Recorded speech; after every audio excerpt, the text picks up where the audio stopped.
ना टूटे जाने वाले रिश्ते, ना टूटे जाने वाले रिश्ते जन्मों जन्मों के साथ साथ रहेंगे, ऐसे कहे जाने वाले रिश्ते एक ना एक दिन ना टूट ही जाते हैं। पर फिर भी ना हम आखिरी उम्मीद करना नहीं छोड़ते, पर फिर भी ना हम अपने दिल से उसे कभी भुला नहीं पाते। वो आशिक भी ना कितना डेयरिंग होता है।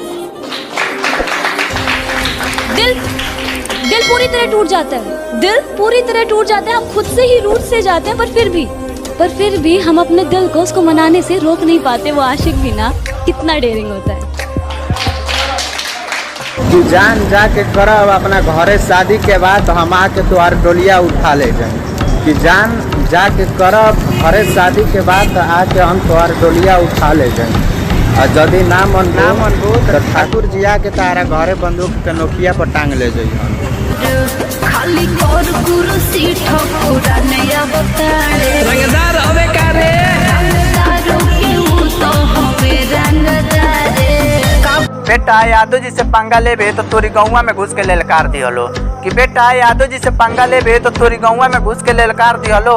आ गलती से भी सामने मत आइए, कि गलती से भी सामने मत आइए, ना तो टंगरिया धक्का फाड़ दिहलो।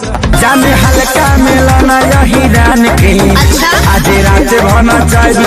हर एक की ठाकुर जी संगे अधुरैबे एकर अंजाम तो तोरा भोगही के पड़ी। हर एक की ठाकुर जी संगे अधुरैबे एकर अंजाम तो तोरा भोगही के पड़ी। असुल सारे मारम सिक्सर के 6 गोली छाती में, पावर होला खाली ठाकुर जाति में। जय नंदवंशी, जय ठाकुर जी।